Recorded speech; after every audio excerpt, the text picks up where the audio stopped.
2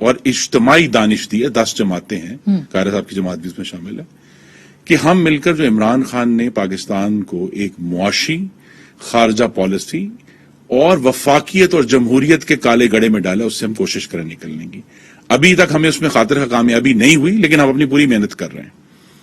لیکن دوسرا مقصد یہ تھا جس کے لیے آج میں نے کہا کہ ہمارا آئین پاکستان, کہ 2023 کا جو الیکشن ہے وہ ہر لحاظ سے صاف, شفاف اور غیر آئینی مداخلت سے پاک ہونا چاہیے. کیسے ہوگا؟ سنیے نا, یہی بات ہے.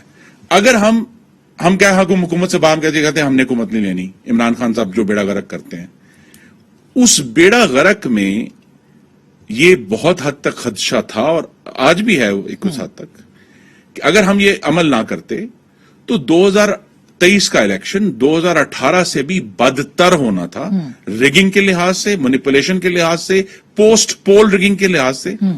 ابھی بھی ہم جو آج کل تو چونکہ سارا فوکس اس پر ہے کہ معیشت کو بحال کیا جائے, لیکن یہ جو واقعات ہوئے ہیں پچھلے ہفتے کے, میں اللہ تعالیٰ کا بھی شکر گزار ہوں اور پاکستان کے عوام کا بھی شکر گزار ہوں کہ وہ فوکس واپس آیا ہے کہ یہ لوگ حکومت میں آئے کیوں تھے, صرف مینج کرنے نہیں آئے, پاکستان کی جمہوریت کو آگے چلانے کے لیے وہ تو صحیح ہے, لیکن سارا برڈن تو آپ پہ ہے. ڈالر کہاں پہنچ گئے سر؟ آپ کس طرح سے لوگوں کو مطمئن کریں گے؟ ہم مطمئن کریں گے. دیکھیے یہی صورتحال اگر میں آپ کے ناظرین کو بھول جاتے ہیں, اور اللہ کا شکر ہے بھولنا ہی چاہیے, کہ 2013 میں 18 گھنٹے کی لوڈ شیڈنگ تھی, 6 دہشت گردی کے واقعات ہوتے تھے, کراچی میں 33 لوگوں کی ٹارگٹ کلنگز ہوتی تھی, پورے ملک میں کساد بازاری تھی. پھر پاکستان کی قوم نے اپنی آنکھوں سے وہ ساری چیزیں ٹھیک ہوتے ہوئے دیکھی کہ پاکستان میں جو ہے وہ مہنگائی بھی کم ہوئی, پاکستان میں دہشت گردی بھی ختم ہوئی, پاکستان کا کراچی بھی پورا امن ہوا, پاکستان میں جو یہ سارے ایشوز تھے وہ ہم نے سالو کیے. لیکن دیکھیے نا, اب یہ تو عوام بھول گئے ہیں, لوگوں کو تو یاد, ایون پچھلے 3 سال بھی بھول گئے ہیں. لوگ کہہ رہے ہیں جو ہوا ہے یہ پچھلے 3 مہینے کے اندر ہوا ہے. قاہرہ صاحب, آپ لوگ ناکام ہو گئے لوگوں کو بتانے میں, یا واقعی یہ سب کچھ جو ہے پچھلے 3 مہینے میں ہوا؟ کچھ باتیں وہ ہوتی ہیں جب پیٹ میں بھوک لگتی ہے نا, تو پیٹ کی آگ جو ہے وہ آرگومنٹ نہیں سنتی, اس آگ کو تو کوئی کھانے کو چاہیے.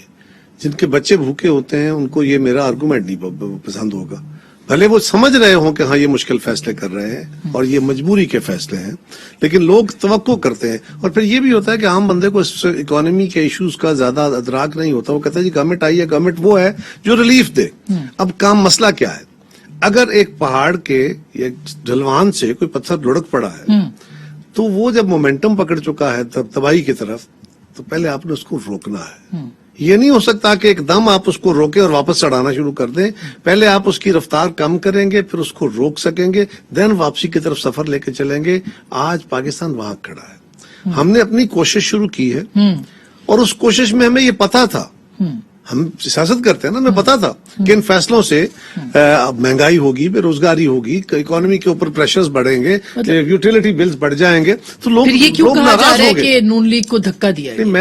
یہ بھی کہا نہیں دیکھیں نا, یہ لوگوں کی اپنی ذاتی رائے ہوتا ہے. کوئی انڈیویجل اپنی رائے دے دیتا ہے, میں دے دیتا ہوں, خرم دے دیتا ہے, تو اس کا مطلب یہ نہیں ہے کہ یہ پارٹی. تبصرہ نگار یہ بات کر رہے ہیں. دیکھو نا, تبصرہ نگاروں کا تو کوئی زبان روک نہیں سکتا نا. سوال تو یہ ہے کہ جن کو جو یا تو مسلم لیگ کا ہے یا پیپلز پارٹی کا ہے یا ہمارا اتحاد کا ہے, ایسا کچھ نہیں تو ہے. پورا ہوم ورک تھا آپ کا. ہمیں اس بات کا پورا ادراک تھا کہ جو فیصلے ہمیں کرنے ہیں یا کرنے جا رہے ہیں اس کا کیا نتیجہ ہوگا, اس کی کاسٹ ہے. اور ہم نے پہلے دن, آپ کو یاد ہوگا, کہا تھا کہ ہم لائبلٹی شیئر کریں گے. یہ کسی ایک جماعت کی, لیڈر جماعت کی لائبلٹی نہیں ہوگی, ہم سارے اس کا حصہ ہیں. واسی صاحب کہتے ہیں مفاہمت کی سیاست نہیں ہونی چاہیے. میں بتاتا ہوں, ہوئی مفاہمت کی سیاست. دیکھیے, مفاہمت کے بغیر آپ کیا کر سکتے ہیں؟ لڑائی.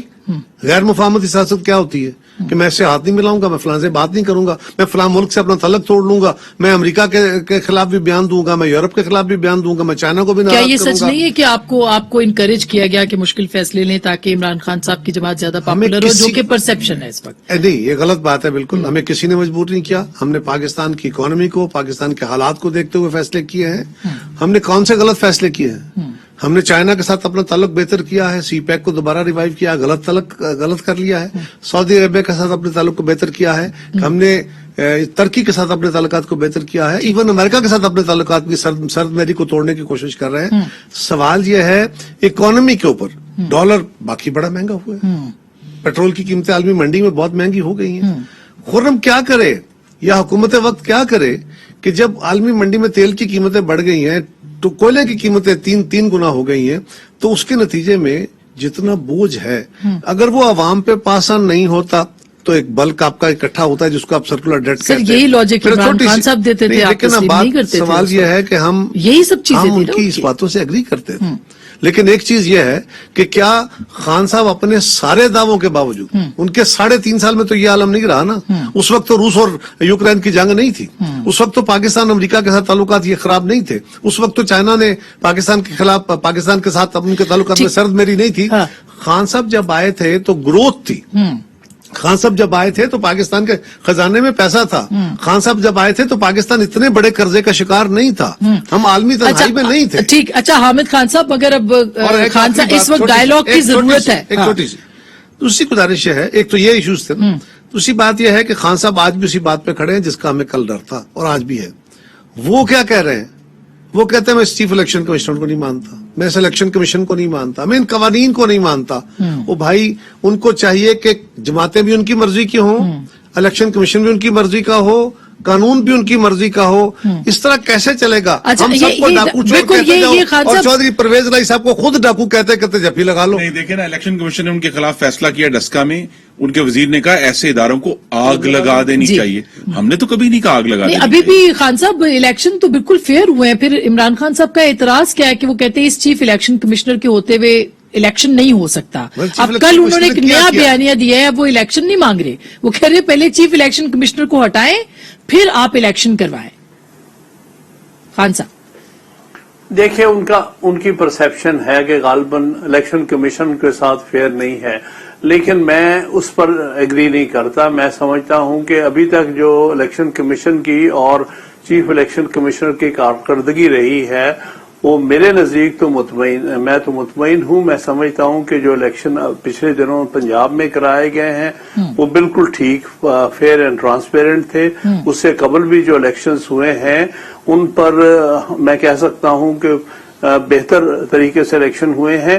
بہرحال خان صاحب یہ ایک پرسیپشن ہے. اس میں پریزائڈنگ افسر گواہ ہو گئے، وہ ایک مثال ہے. اچھا وہ گجرانوالہ میں ہوا ڈسکا میں، لیکن عمل کیا نہیں. وہ تو حامد خان صاحب تو کہہ رہے ہیں کہ مجھے کوئی پرابلم نے چوری کرنے کی کوشش کی، لیکن چیف الیکشن کمیشن نے اس کو درست کیا نا. خان صاحب کا موقف خرم یہی ہے، وہ تو یہی کہہ رہے ہیں. ان کا رول الیکشن کمیشن کے بعد، باقی ہماری آپس کی لڑائی. مگر حامد خان صاحب فارن فنڈنگ کیس کے اوپر یہ گورنمنٹ اور اتحادی یہ کہتے ہیں کہ 8 سال سے یہ معاملہ چل رہا ہے، اس پہ فیصلہ نہیں آیا. ابھی بھی محفوظ ہے فیصلہ مگر وہ نہیں آ رہا. ان پہ زور جو دباؤ ہے وہ ادھر سے بھی آ رہا ہے.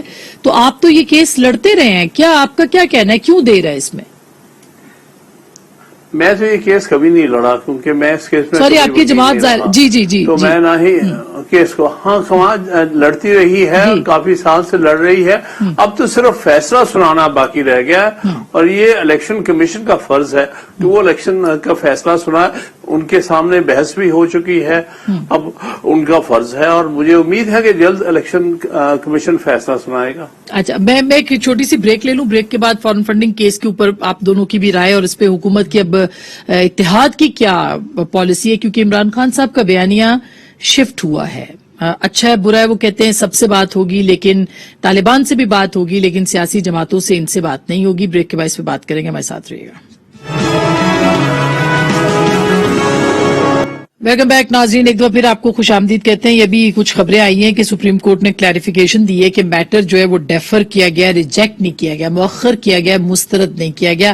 بہرحال ظاہر ہے کہ جو اندر کا اجلاس کا احوال تھا ذرائع کے مطابق وہ ہم نے آپ کو بتایا. خان صاحب سے پوچھا کہ مسترد تو نہیں، لیکن منظوری نہیں ہوئی. منظوری نہ ہونا کیا اس کو خان صاحب کیا فرق ہے اس میں؟ فیصلہ نہیں ہوا. ہاں نہیں ہاں فیصلہ نہیں ہوا. چیز ہے جی کیا ہوا خان صاحب، آپ کے خیال میں کیا ہوا ہوگا؟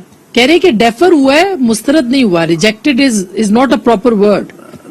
نہیں، اس پر ووٹ ہوا ہے. ووٹ ہونے کے بعد تو یہی ہوتا ہے نا کہ نامنظور ہو گیا یا مسترد ہو گیا، جو بھی لفظ آپ استعمال کرنا چاہیں. اگر ووٹنگ نہ ہوتی اور ووٹنگ سے پہلے ہی کہتے کہ اس کو ملتوی کر دیا گیا تو پھر آپ کہتے کہ فیصلہ جو نہیں ہوا بلکہ ملتوی ہو گیا. اس کیس میں تو فیصلہ ہو گیا ہے کہ ہمیں یہ نام منظور نہیں ہے، بائی میجورٹی فیصلہ ہو گیا ہے. تو اس لیے ہم یہی کہیں گے. ہاں البتہ اگر آپ